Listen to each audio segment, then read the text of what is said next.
Imagine waking up tomorrow morning, grabbing your phone, and realizing something terrifying has just happened overnight. Oh boy. Yeah. But it's not an asteroid, and it's not a massive power blackout. It is a world where every single secret, every whispered confession, every hidden truth you have ever kept has suddenly become completely, totally public. Wow. Just everything out in the open. Everything. And not just your secrets, right, but everyone else's too.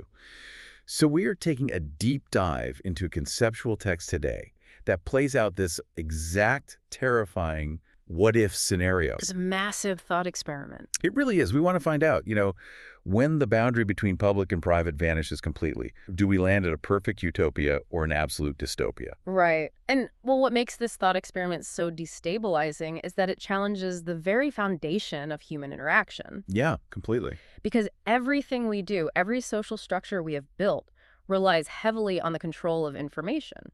Removing that control instantly changes the definition of what it means to be a person existing in a society. Okay, let's unpack this. Because the source text points out that in the first few hours of this event, you have an instantaneous breach of professional confidentiality. The immediate shockwave. Exactly. We're talking lawyers, therapists, doctors, and sure, celebrities and politicians are exposed, but it's more about the sudden public display of, like, your neighbor's hidden affairs or a coworker's personal struggles. The local financial scandals just splashed everywhere. Right across the collective consciousness. It feels like removing the clean room from a semiconductor factory. Yo, that's a good analogy. Yeah, like the confidentiality of a doctor's office is the sterile environment required to handle highly sensitive, vulnerable data. The moment you open the door to the outside air, The entire batch is contaminated. exactly, the whole batch is ruined. So if we lose that ironclad confidentiality of doctors and lawyers, doesn't the entire foundation of seeking professional help completely collapse? I mean, how do we function without that safety net? Well, what's fascinating here is dissecting the actual mechanics of that collapse. I mean, think about why that sterile environment exists in the first place. Right. You go to a doctor where you speak to a defense attorney, and you are protected by a thick legal and ethical wall. Because you have to be. Exactly. That wall allows you to admit fault, to describe a symptom you might be deeply ashamed of, or to confess a mistake. You do it because you know that information is quarantined. It's locked down. Right. It cannot be used to hurt you socially or legally outside of that specific room. Without that quarantine, the incentive to seek help, to confess, or to get accurate medical treatment just drops to zero. Because the cure suddenly feels infinitely worse than the disease. Oh, absolutely. Like, if getting treated for a deeply personal medical issue means your boss, your neighbors, and your family immediately know all the granular details, you would likely just endure the illness. You'd avoid the doctor entirely. Yeah, you just wouldn't go. And the source document frames this dynamic around the loss of what it calls the mask of respectability. The mask of respectability. Yeah. And society tends to view this mask negatively. We equate it with being fake, hypocritical, or inauthentic. Right, like putting on a front. Exactly. But the text argues that the mask of respectability is actually a vital piece of social technology. Huh. Social technology. Yeah, it serves as a buffer.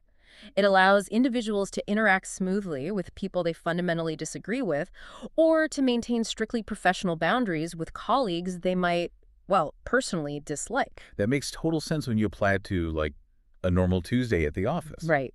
You might be dealing with a personal crisis, or you might find your manager incredibly annoying. But that mask allows you to collaborate on a project without having a total meltdown. Yes. It's not just vanity, it's emotional survival. It really is. And stripping that away entirely forces individuals to face the immediate public consequences of every single private action and private thought. That is exhausting just to think about. It is. You are demanding that human beings process the totality of each other's flaws, biases, and traumas all at once. The human brain simply isn't equipped to handle that volume of raw, unfiltered social data without short-circuiting. So we basically just crash. And that disintegration of personal trust scales up terrifyingly fast in the source material. It really does. The text moves from the individual psychological breakdown right into the structural collapse of society. And it starts with relationships. Intimacy is compromised. Yeah, the fabric of social structures begins to fray. And if you think about how relationships actually function, intimacy is essentially just selective sharing. Right. You choose to give a piece of your private self to a partner or a close friend. That exclusive choice is the very thing that creates the bond. It is the currency of connection. I It's mean, if there is nothing private left to share, if every past grievance, every fleeting uncharitable thought you have ever had about your spouse is suddenly public knowledge, the unique value of that bond just disappears. well, yeah, it's just gone. The trust that holds micro relationships together disintegrates because the exclusivity of the shared information is gone. Okay, so then the text zooms way out, taking this collapse from our living rooms to the global economy. The macro systems. Right. It states that corporate malfeasance and financial scandals are exposed, the public completely loses confidence in institutions, and this leads to a massive stock market crash. The world economy basically teeters on the brink of collapse. It's a complete unraveling. But wait, I struggle with the economic piece here a little bit. Okay, how so? Well, sure, corrupt companies would crash, but wouldn't absolute transparency eventually make the market much more efficient? I mean, is a stock market crash in this scenario just a temporary correction? Or is the source implying that our entire global economy is fundamentally built on a foundation of secrets and hidden malfeasance? That's a great question. And if we connect this to the bigger picture, the assumption that transparency automatically equals efficiency ignores the psychological component of markets. Trust is the ultimate bedrock for macro systems, just as much as it is for marriages. Oh, interesting. Right. Fiat currency, fractional reserve banking, speculative investments, these are all fundamentally based on collective confidence. Right. You invest in a company because you believe the public reports they're issuing are at least somewhat tethered to reality. You deposit money in a bank because you trust they have the liquidity to give it back to you, even though we all know they don't hold 100% of deposits in a vault. It's a shared hallucination. And Exactly. we all agree to believe in the system, so the system continues to work. Yes. So when you introduce sudden absolute transparency, you don't just expose a few bad actors, you eradicate the baseline assumption of compliance. Oh, wow. Imagine a scenario where every single internal email debating a legal gray area, every suppressed engineering report about a slightly defective product, every hidden algorithmic bias, and every offshore tax maneuver of every major corporation is dumped into the public sphere simultaneously. It would be chaos. The illusion of competence just completely shatters. So even if a company is mostly operating legally, the sheer volume of messy internal compromises becomes public. Right. If everyone suddenly sees how the sausage is made, the massive corporation they invested their retirement in is actually constantly putting out internal fires and managing toxic debt, the panic is instantaneous. And the mechanism of the crash is rooted in algorithmic and human panic.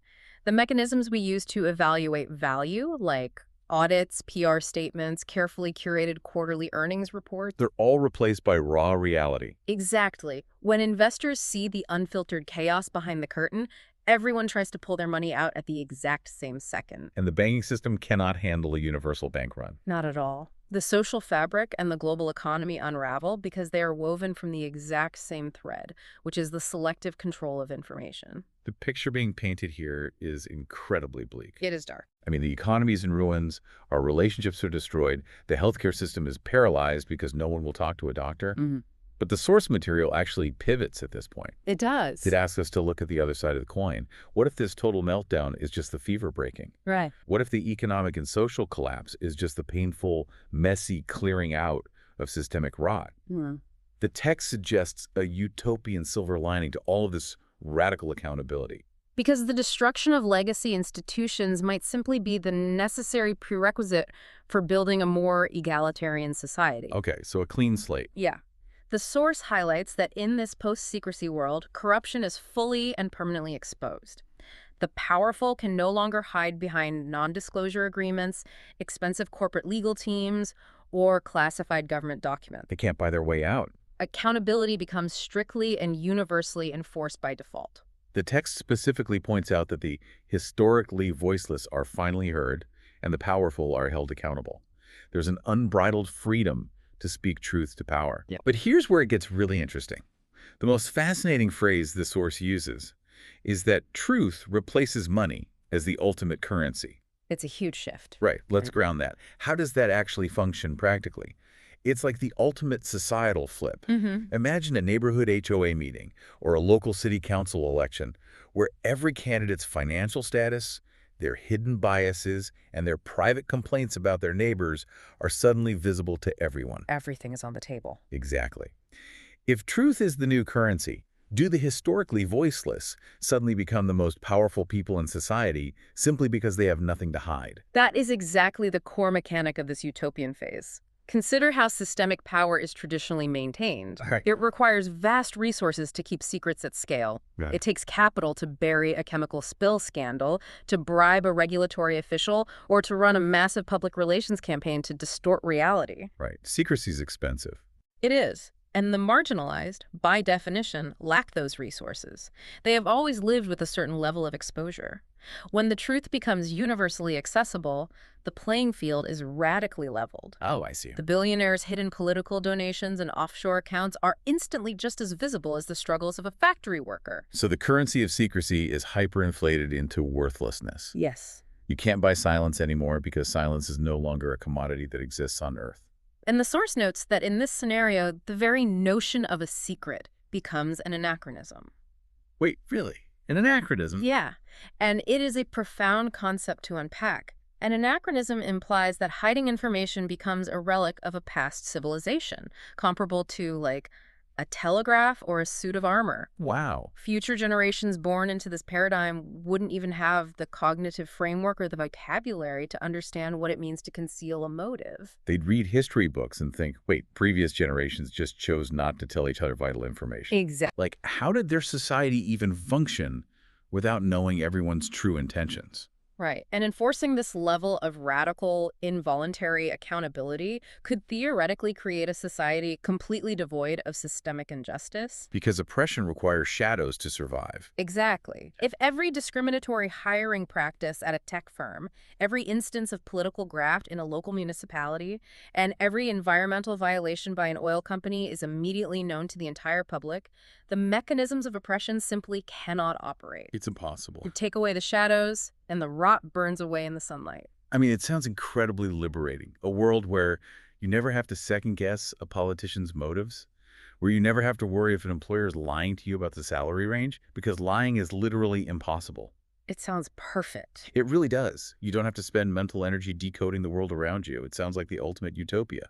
But any profound sociological shift carries a shadow of its own, even a shift toward total illumination. Of course it does. The source text does not let the reader off the hook with a simple utopian fantasy. And this brings us to the psychological climax of our deep dive. Just as society achieves this apparent utopian transparency, human nature kicks in and creates a terrifying new problem. The catch. Right. The freedom of truth morphs into a psychological prison. The text calls this the ultimate paradox. The very mechanism that brings about total transparency is the exact thing that destroys our sense of community. This raises an important question, right? We often operate under the assumption that if everyone were forced to be completely honest, we would all bond over our shared flaws. We'd all be vulnerable together. Exactly. We would see that everyone is imperfect, and we would evolve into a tighter, more empathetic community. But the source disagrees. Radically. It argues the exact opposite occurs. In the absence of privacy, fear of exposure becomes the ultimate driving motivator for all human behavior. The text details how people begin to live in a state of constant vigilance and paranoia. The loss of anonymity becomes the ultimate sacrifice. We trade the freedom to be our authentic selves for the safety of conformity. It's like walking on eggshells forever. If you know every single thought, whisper, or uneducated question you ask, and every minor mistake you make will be public, you just stop acting entirely. You freeze. Yeah. You trade your unique, messy personality for the safety of blending into the wallpaper. And to understand why total transparency destroys community rather than building it, we have to look at the concept of grace. Grace. Yeah. A functioning community requires grace. It requires a sort of social memory hole, allowing people to make dumb mistakes in private, to learn from them, and to grow without being permanently branded by their least refined moments. Oh, that makes a lot of sense. If every single misstep, every awkward first date conversation, and every half-baked political opinion is permanently etched into the public record, the fear of judgment becomes completely paralyzing. Instead of a society of radically honest, liberated individuals, you end up with a society of terrified conformists. Precisely. Without the protective barrier of anonymity, the stakes for being different become impossibly high. Right. You are constantly perceived by the collective, and collective judgment can be incredibly harsh and unforgiving. So people just hide in plain sight. To avoid that relentless scrutiny, people will naturally file down their sharp edges. They will stop expressing controversial or out-of-the-box opinions.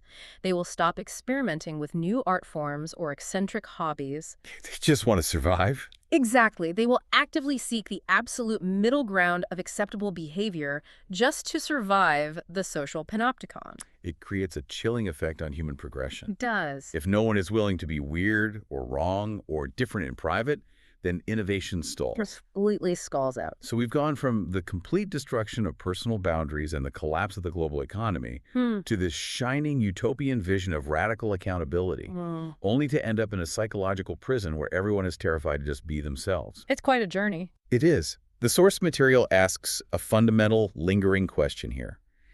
Is a world without secrets a utopia where the truth sets us free, or a dystopia where secrecy was actually our most vital survival strategy all along? It creates a brilliant, uncomfortable tension. Yeah. It forces the reader to recognize that the things we frequently complain about, secrets, hidden agendas, walled gardens of privacy, are also the exact same mechanisms that protect our individuality. That is wild to think about. Right. The text concludes that in a world where every secret is public, the only constant is change. And that change isn't a neat straight line toward moral progress. It's messy. It's a constant, chaotic renegotiation of what it means to exist under the microscope of other people. It really makes you appreciate the fact that you can have a thought right now, sitting in traffic or folding your laundry, and absolutely nobody else in the world knows what it is. He is yours alone. It belongs entirely to you. And that brings us to the end of our journey today. What a ride. Seriously. We've synthesized a massive, unsettling thought experiment, taking you from the breakdown of professional safety nets like doctor-patient confidentiality through the unraveling of the stock market driven by algorithmic panic, all the way to the leveling of societal power structures where truth replaces money. And then the twist. And finally, we arrived at the terrifying realization that total transparency might just lead to total, paralyzing conformity. The source material leaves us with a profound understanding of the delicate balance we strike every single day. We really do. We crave truth, and we aggressively demand transparency from our leaders and our corporate institutions, yet we desperately require privacy and anonymity to maintain our own sanity and foster our own individuality. It's a paradox. The boundary between public and private isn't just an arbitrary legal construct. It is the very membrane that allows a unique human personality to form and develop in the first place. Which brings me to a final thought for you to take with you, building directly on everything we've just explored in this deep dive. Leave them with something to chew on. Exactly. If the text is right, and trading our anonymity ultimately leads to the safety of conformity, then true individuality can only actually exist in the shadows. Oh, wow. Right. Which means the mundane secrets you are keeping right now aren't just hidden facts or things you're ashamed of. They might actually be the very ingredients that make you truly you. That is something to think about. Thank you so much for joining us on this deep dive. Keep questioning, keep exploring, and we'll see you next time.